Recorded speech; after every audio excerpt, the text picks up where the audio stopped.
All right, I better get to questions. I've promised readers we would get to your questions. I've printed them out and I've highlighted them, so I'm actually organized here. Gordon is the first question. Are you going to get to questions this week? The first question is, are you going to get to questions? And that is one of your questions. And that's it. Yeah, that's a wrap. This is good. This is actually from Josh Marshall. It's well, first, where can people send these questions? You can send questions to thefullnerd@pcworld.com, or you can go to the Full Nerd website or a podcast where there'll also be a link to the email address, or you can just send Brad a Twitter on it. What's Brad's I'm on Twitter all the time. Shoot me a DM, guys. Or myself. Send me a direct message, and we'll try to get. You guys have open DMs? That's bananas. We don't have 90,000 followers like some people. I mean, not everybody can be Will Smith. Is that half of it? Do you still get the? See, I'm not going to make the Will Smith reference because I'm sick. We've known each other for a long time. I'm more sick of the Will Smith reference. I don't think you're more sick than I am. Anyway, it doesn't matter. No is the answer. Twitter analytics tell me that no, people actually expect to follow the person that they're following. That's good. That's good. You've ever thought about going by William?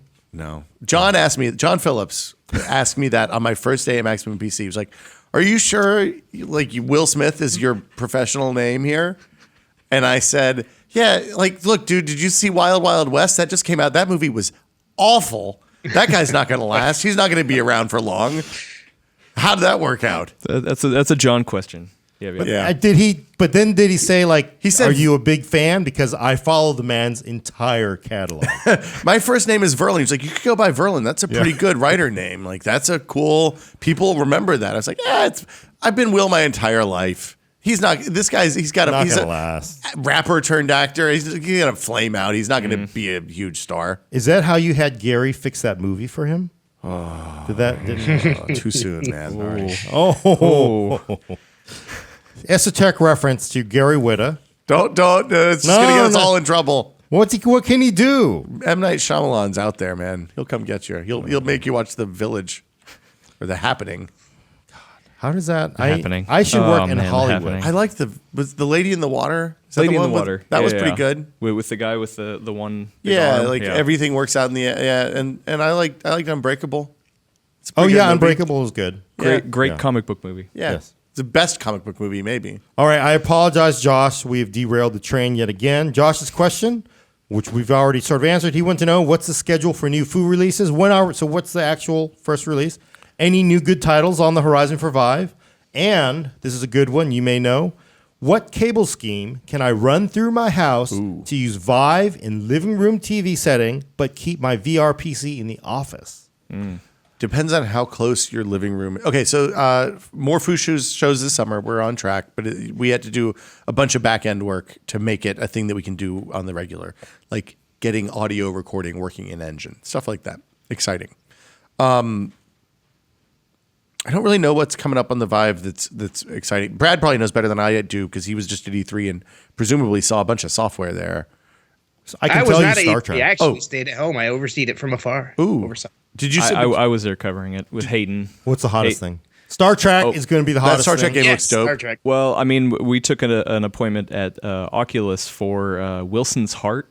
That looked really cool. Yeah, like Hayden came out saying, "Hey, that's the killer app for the touch controllers." Like he loved it. Yeah, except for Star Trek nerds. The Star Trek thing was great. Did you see this? I saw a video of it, but I haven't actually played it yet. Oh yeah. Although it is the wrong timeline, but is it the new timeline? Yes. Oh. And I totally thought of Gordon as I was sitting there. I was like, man, Gordon would sit down in this and he would role play so accurately. It's like Artemis, but for people who aren't incredible nerds. Oh, it's great. It looked good. And you can do it. The good thing about it is you can do it in the privacy of your own home. Well, that's the secret of VR. We can get people to do things they would never do at like karaoke. Now, I will. The secret about the Star Trek game is you don't know is the people who will play that game, they're going to wear their uniform.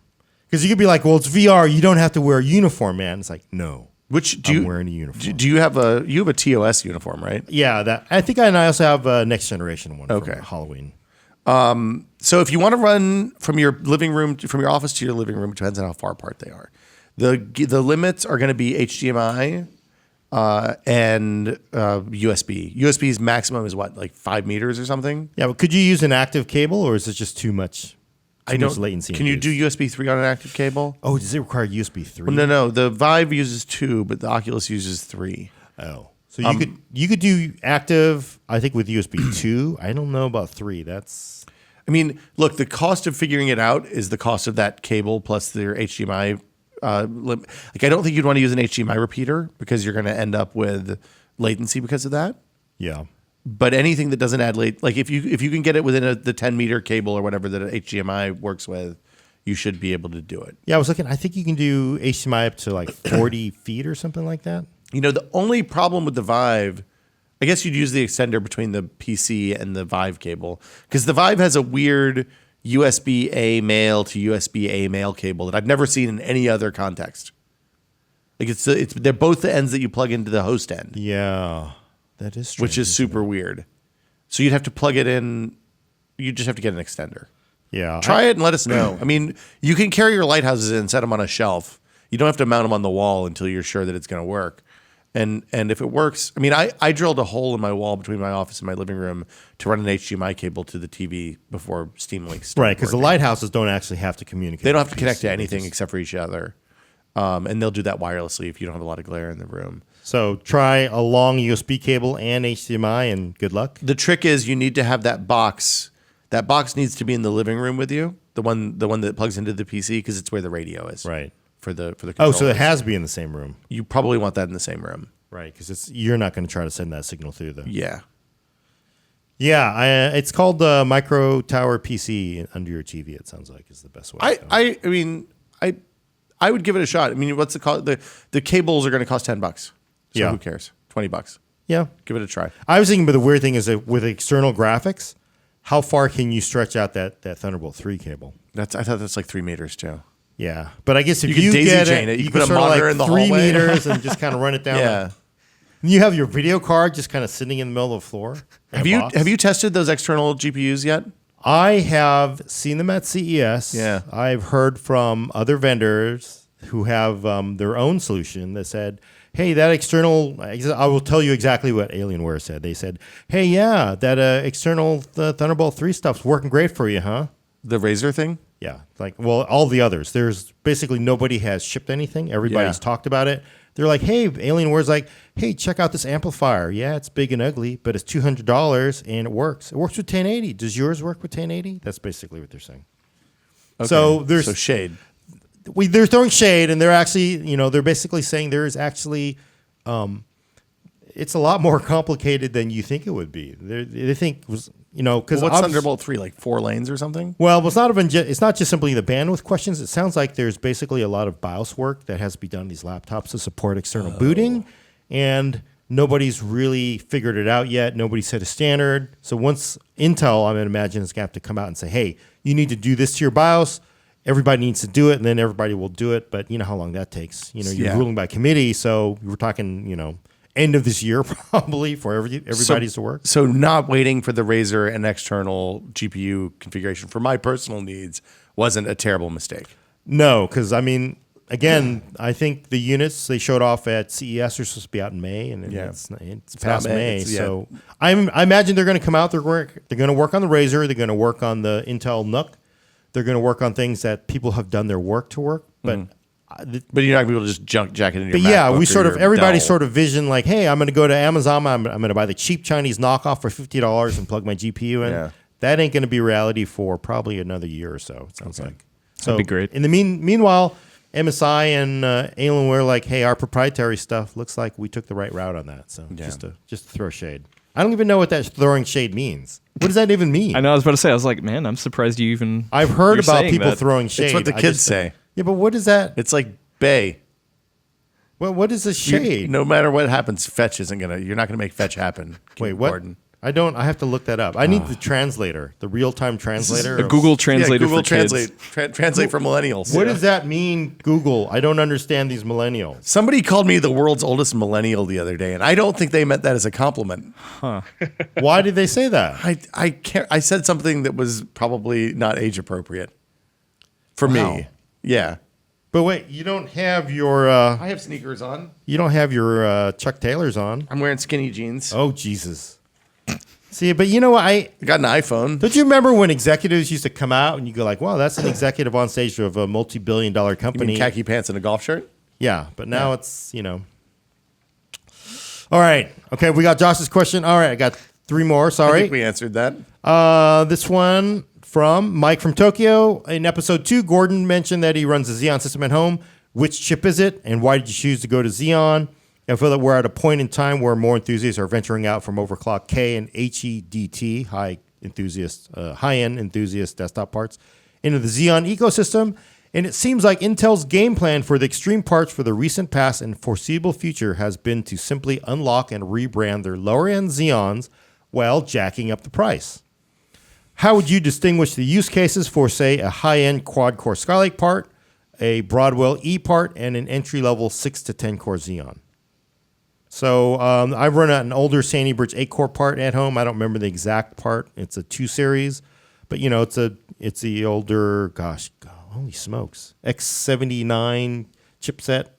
I don't remember, but it's an 8-core part. I like it. It's actually kind of nice. I use lots of cords at home to rip Blu-rays. Yeah, I mean it's awesome. I mean when you need those cores, it's actually very nice to have them. So it's nice to have an 8-core in front of you. It's funny. Mike, I actually asked Intel this when they were here to meet. I said, "Aren't you guys just ripping us off by charging us a lot of money for a Xeon part?" And Intel's like, "Hey, you know what? You say that about our Core i7 Extreme parts, but we actually are putting stuff into the Xeon designs that we are using. Like, so on the new Broadwell E, they can do per-core overclocking. You think Xeon guys are thinking per-core overclocking? That is a feature that we've inserted basically into the lifeblood of Xeon. So we're actually influencing Xeon for the better. So that's Intel's response. But why And not just buy way, Xeon, then? by the way, give us $1,700 and $23. Wait, what? It's $1,700 CPU? That's for the Core i7, the 10-core Broadwell E. That is insane. 1,700, and you got to say it like Well, that. for bulk 1,723. For bulk If you buy pricing. 1,000, yeah, we'll give you What? a break. What, like $3? Well, actually, retail, I've seen them on Amazon. They're like $1,750. Holy cow. So they're giving you a You said I discount. can't swear, but I don't know if I can not do Yeah, that you when can you're say telling me holy there's cow. $1,700. They're giving you a break of and- $26. Okay. Holy Toledo. Let me get. Yeah, you want to buy 1,000? I'm gonna give you a break. $23 off. Whew, okay, well, give me 1,000 then. Give me 1,000. man. Yeah. What? So the 10-core Broadwell E is $1,723. So how much does the 10-core Xeon cost? Are you gonna do a Sanford and Son? I'm coming, Elizabeth. This is the big one. The big one. $1,723. You know, if your audience gets that, No one will. okay. Well, some will. PC World Show. It's Okay. PC Yeah, World they will be. audience. a little Oh, older. Fred Sound Ruiz is good. You big dummy. Okay, I will so tell you a story offline about Sanford and Son that I can't mention here because I How- might get fired. how much is the Xeon? Like, how much are you paying for the high end? You can get a performance 10-core version? Xeon. So here's the thing: you can get a 10-core Xeon for $800. What? Yes, yes. What? He's not feigning this. I can tell. That's Why? a real. I don't pay What? attention. Look, the best part about me starting a VR company is I don't have to follow tech news. You at can all get a anymore. 14-core Xeon for $1,700, or you could buy the Core i7 Extreme part for $1,700. Why would you ever buy the Core i7? Is the motherboard crazy expensive? Is you have to go Well, like, buy you a do have to Tyan have or something? You do have to have motherboards that support the Xeon. So the big difference is, for the most part, I mean, some Xeons are unlocked, but the most are locked. So when you're looking at these big core count Xeons, you're looking at a very low clock speed. So you're looking at 2.2, 2.4, 2.6 maybe. Yeah, but I don't care. I just want to rip Blu-rays. Right. If you're ripping Blu-rays and you just want to throw cores at it, that probably makes I want to sense. rip a Blu-ray in like 4 minutes. Can I Right. do that? If you're going to do a crap load of encoding, Can I do two? multi-threaded Can I get things? multi-socket motherboards with these, or are these not yes. multi-socket motherboard So compatible? the Xeon parts are usually 2P. Core i7 is not. They cut that, so you can't do it. Right. So they can charge do- more and you can do less. But you can run. But here's the thing. Yes, I know $1,700 and $23 is not. But you can do higher clocks. So that's- $1,700. I've owned Yes. cars Holy smokes. that cost less than $1,700. My and 23 current car cents. costs less than $1,700. My first 3 cars put together Yeah. cost less than $1,700. Yeah, like if I got $1,700 out of my car when I sold it, I'd be really happy right now. Yes, it is $1,723 if you buy 1,000 of them. So Wow. yes, well, I like this reaction from Will. It's like 107. It's $1.7 million worth of CPUs to get 23 times $23,000. That's bananas. what I really I'm like. bad at math, so I apologize in advance. That's probably not right. Because don't you remember people were like $1,000, but now like $1,000 for the 8-core part, it's a deal. It really changes your perspective. I'll take the 8-core part. Well, and they killed $1,000. the 6-core $300 part, didn't No, they? they haven't. They still have it. I It's couldn't up- find it. I was it's trying to buy one the 50. other day. And I couldn't find it anywhere. They're probably just hard to find. Okay. But there's a replacement for the, what is that? The 5820. I don't remember anymore. 5820 part. The Haswell E6 core Okay. with the low PCIe lanes. Yeah. So that one is $50 more now. So it's about $390, $400. That was the best deal. That was an awesome deal. But you 'cause had to you're buy an getting 6 X99 Intel board, cores. which was kind of a bummer. Yeah, but what are you gonna Yeah. do? I mean, it's a pretty good deal for that part, especially when you're looking at 1723. So the simple question is, obviously, Will has got your reaction, Mike from Tokyo, like, holy smokes, what am I gonna do? I wouldn't have said smokes if I wasn't here. Yes, but look, you're looking at a Xeon, you're looking at a 10-core $800 part, or you're looking at a 14-core. If you're doing 3D rendering and you're really pushing all those threads, that is the better cost-effective part for you. But if you're really mixing in those lightly threaded loads, gaming, things, not everything really will push a 14-core Xeon. They're just Nothing's going to push a 14-core Xeon. It is actually extremely difficult to find even workstation class apps that will push Yeah. a 14-core Xeon.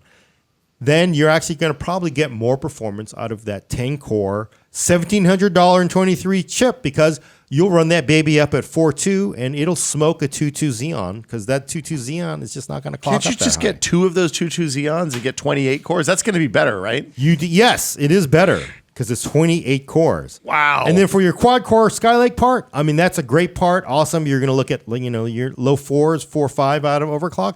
If you're doing gaming, you're doing probably what 90% of us are doing. That is a great chip. 99%. Well, no, 90%. You never know. Not maybe Brad's World 99. I would say 90%.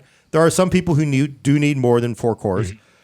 Then the Skylake Park makes a lot of sense. But, you really do need 10 cores. Again, you're looking at that 10 cores. So that is a use case. If you need something that sort of bridges that high clock, but also high core count, then that's that Broadwell E part.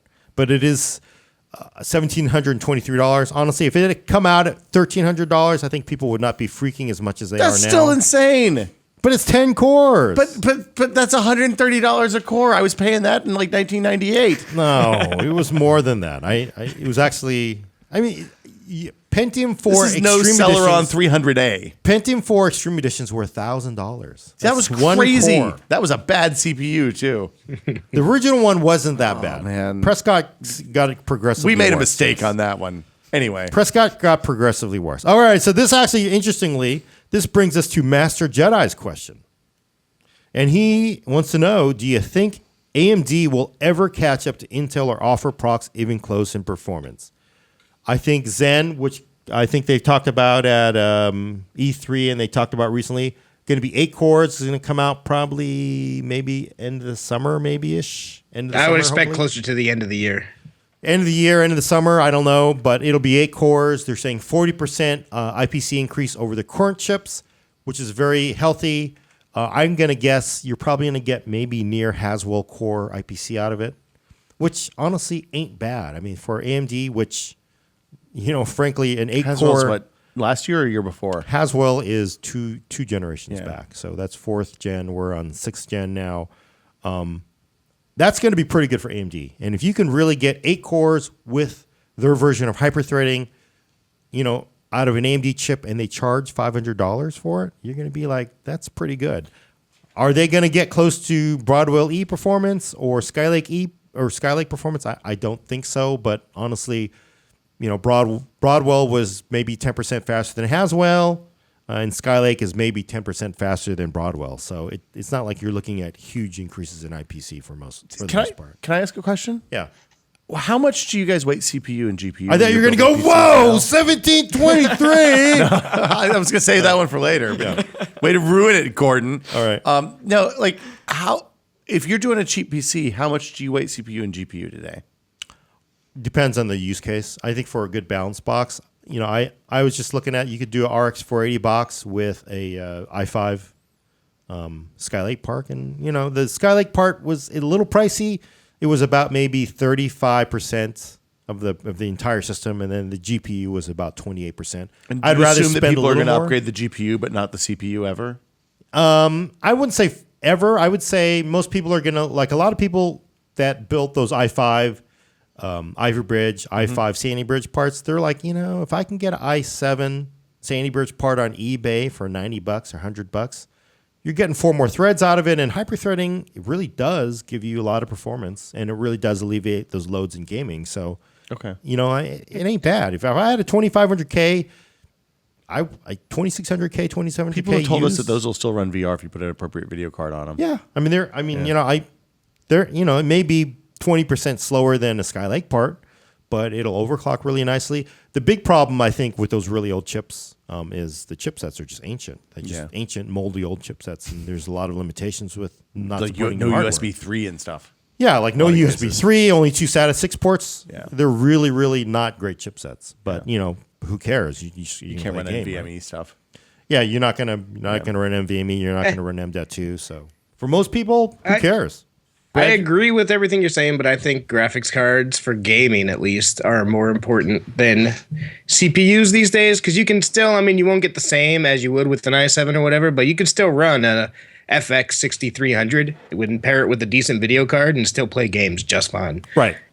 Unless you're trying to play like a fully modded Skyrim or something like that. Yeah, and Something honestly, crazy that AMD just parts happens I think they're great alternatives. I sort of think though that like sort of as a general use box, AMD parts really, I don't really believe there's such thing as a 100% gamer. So I really think it's nice to have those Intel cores. There's just a lot of things they run faster. Of course, there's a political, religious discussion to that, but it's nice.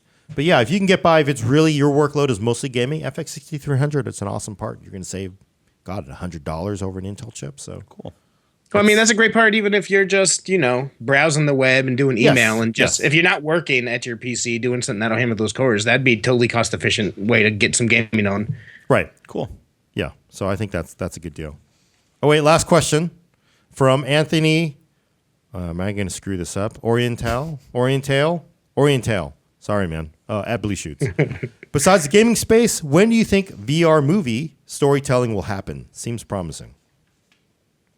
I don't know, man. You shouldn't try to sell. No, I think this is a question for me, I guess, huh? Well, you're the VR expert. Okay. You know all this VR stuff. You're the number 3 host of a VR show. World's third.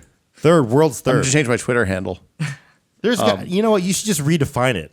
Like, well, if you consider real-time VR where we're doing it in the studio in this, world's first. Yeah, but I'm going to edit your Wikipedia page to say that. I don't have a Wikipedia page. Oh, I'll create one. I would have to have a Wikipedia page first.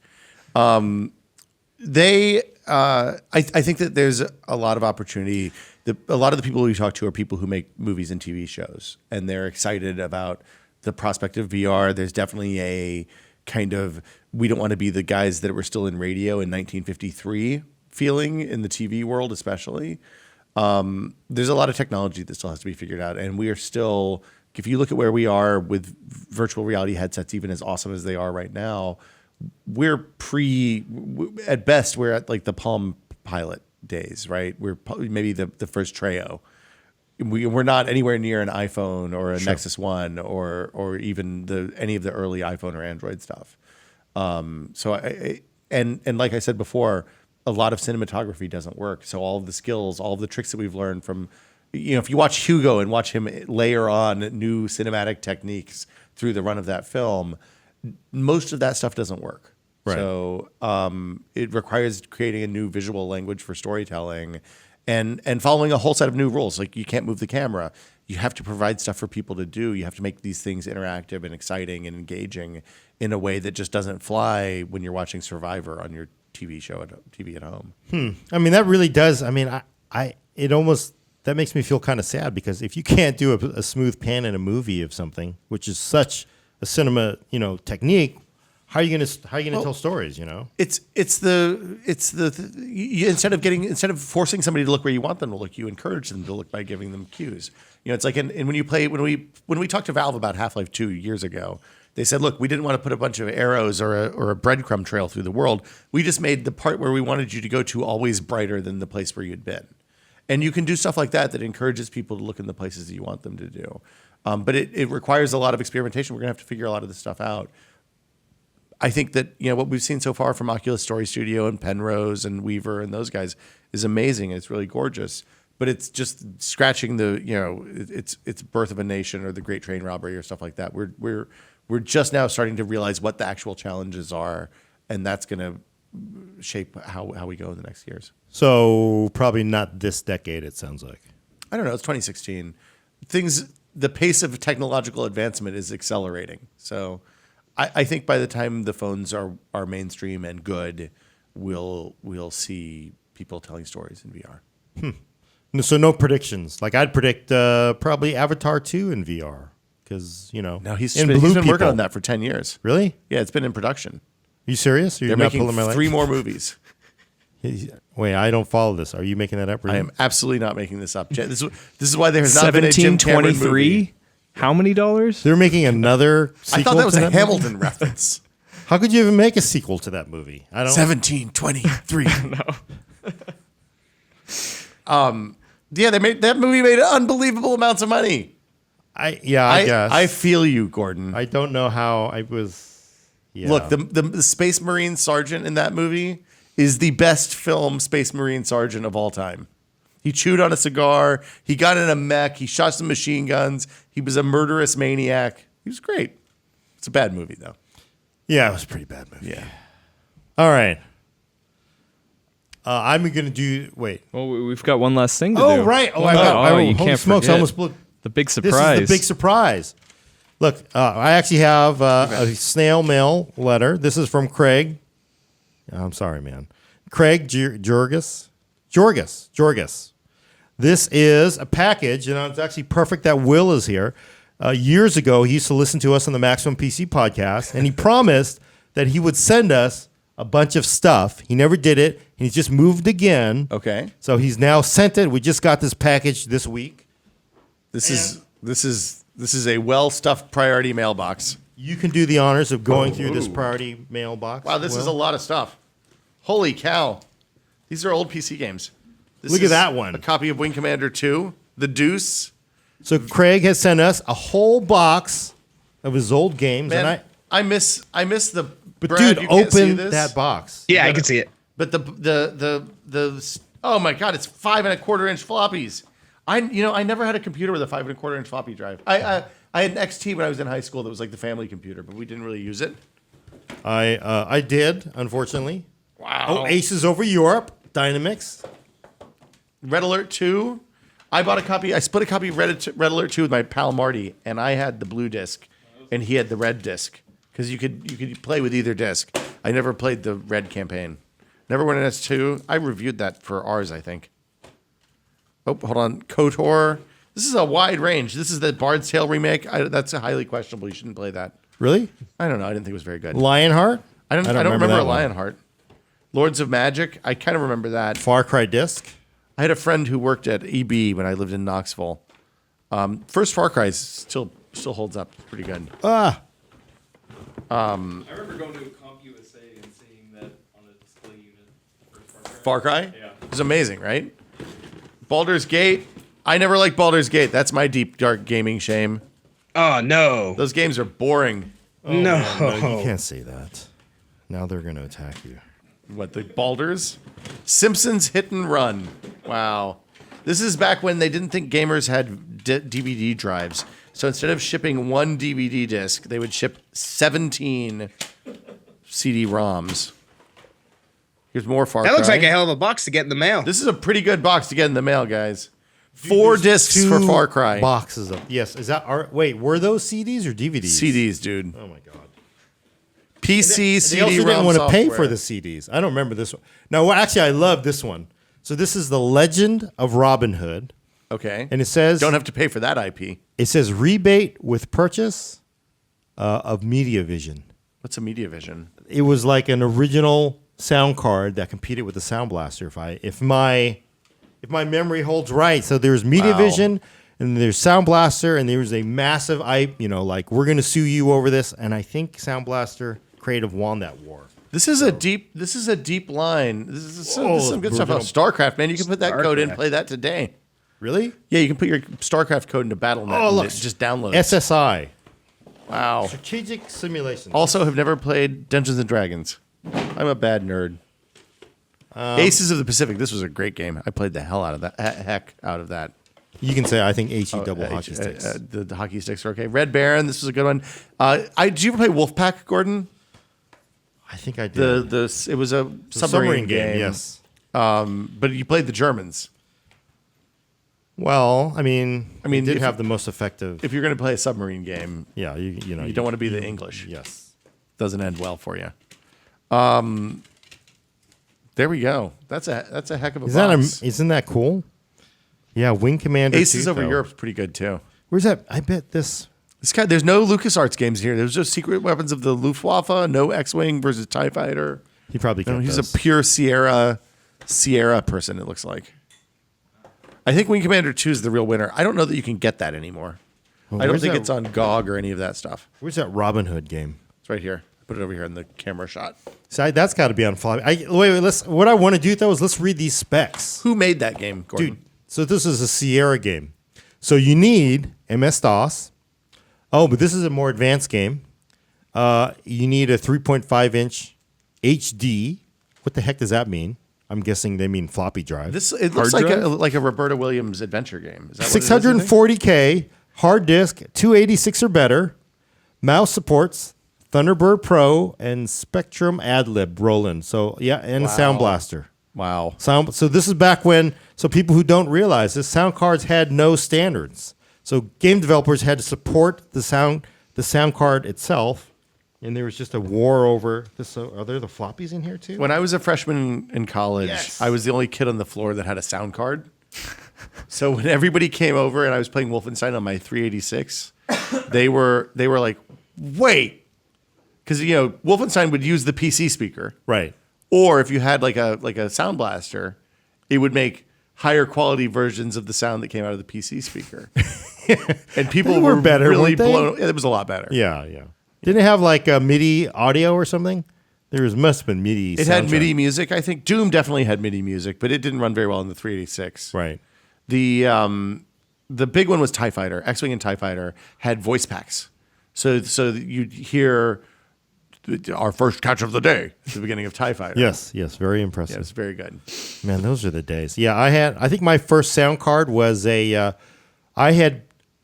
this goes way back. I was an intern with PC World in the early 90s. Ooh. And Full they circle. dude, this is an ancient PC story, right? They're like, all right, we're getting rid of all this old crap out of the lab. We're selling this IBM PS2 Model 70. Wow. It doesn't, it was like $30. Like, well, I got to buy this. And they're like, well, we got to warn you, it's worthless because there's no IBM in its infinite wisdom. There was no BIOS. If you had to reset something, you had to have a BIOS boot disk. You boot it to a floppy, and that's how you change the BIOS in the machine. Wow. So they're like, just to warn you, this thing is basically worthless because you can't do anything. But it was beautiful. I mean, it was like an IBM built like a tank. Oh, yeah. Right. So I brought it to my friend's house. Like, look, check this out, man. It's awesome. And he goes, wait a minute. And it's like, check this out. And he had A boot the disc? boot disc with the BIOS for that Model 70. I was like, oh man, it's like this thing is going to be awesome. Look at this, because I mean, it's like probably like a $10,000 machine, right? Oh, yeah. Got it for $30. They're going to throw it away. It's working. I was like, this is awesome. I can't play my games without a Sound Blaster. Let's see, a Sound Blaster is $100, or if I want the micro-channel version, since it's a PS2. I mean, yeah, since it's. Yeah. I got to go out and buy the microchannel. It was an version. ISA slot, wasn't it? Not in this. This machine was nothing but microchannel slots. Oh, wow. So yeah, I had to go out and buy it, and I was like, wait, this is like a $300 sound card. It's like this is going to get me nowhere. If I want to buy anything for this thing, I gotta buy these stupid IBM microchannel cards. Yeah. So I said, screw this. I brought it to a used computer store, and they gave me $100 for it. It's like the only computer I've ever made money off of. Flipped. Yeah. Isn't that That's pretty amazing? good. Pretty good. Awesome computer memories. Thanks, Craig. And I'm going to try it again to thanks, not screw Craig. it up. Georges. Giorgi. That looks right. Georges. Craig. Anyway, thanks. That's awesome. This is awesome because, hey, Will is here. And this, 2008, we worked together at Maximum PC. 10. We worked until 2010. Yeah. So, I mean, time. he was probably 10 listening to us years. argue about something dumb that I was talking about. So. Almost certainly. Yes. Do you still rant? I usually just rant Just freelance now? at the video crew when I'm recording. Yeah. I save that up for We them. film a video. Good for the holiday party at the end of the year. Yeah, and we're down there filming a video, and he's just like, you know what? You know what really gets me? You know what grinds my gears? Yeah. Yeah, that's a registered trademark of the Family Guy. Yeah. Oh, really? I wouldn't say it. that out loud. It's like, let's get ready to. Again, I'm not going to say the other part. Is Man, that we're never so- gonna so- be able to air this episode at all, are we? No. Dang it. The we have lost to pay episode. Intel for using their dum dum dum dum. Yeah, Again? you did it twice. Again? That's $10. $10 Intel for that You're going to one. blow the budget on this episode. There's good news, guys. Good news. We just got $20 from PC World. We can cut the price of the Broadwell E to $1,700 and 1703. Awesome. 1703. I would love to be there at the conversation when they're like, what do you think is the most we can charge for this? $1,724. That's too much. That's over the line. Stop, pull back at 1723. Everything's cool. Excellent. Well, idea, Totally, sir. they'll Excellent. jump right on that. Excellent. What's really interesting, and some other sites have published this, so I don't mind saying it out loud, is that up to a couple of weeks before they announced the price, they were telling us it was going to be like $200 lower. And then, like, at the last minute, they jacked up the price by an extra couple Well, the $100. price of sand went way up, so it threw their whole supply chain out of whack. Wow. Yeah, and I guess that also tells you, if we want to get back to the AMD question, just how afraid of Zen that Intel is, right? Because it's $1,700. $1,723. $23. So they're not really afraid of Zen at this point. I can tell you that's I'm telling why you, that price it's is a what line it from a is. Hamilton song. 1723. They've got enough to come down. You're gonna love those discounts. Yeah. Yes. Yeah. Yes. The 13 core version is going to be $130 cheaper. Oh, yes. Yeah. All right, I better get us out of here before we get in trouble. So Too late. Check back in 2 weeks for your fix of PC Talk on the Full Nerd. For audio listeners, subscribe to us on iTunes and your favorite Android podcast app. Send questions and comments to the Full Nerd at PCWorld.com. Thanks for coming. I'm Gordon Ung with Brad Charkis. Adios. Ann and Patrick Murray behind the camera. And our very special guest, thank you for coming, Will Smith Thanks for having me, Gordon. of FooVR.com. Go there. You can follow me on Twitter at Will Smith.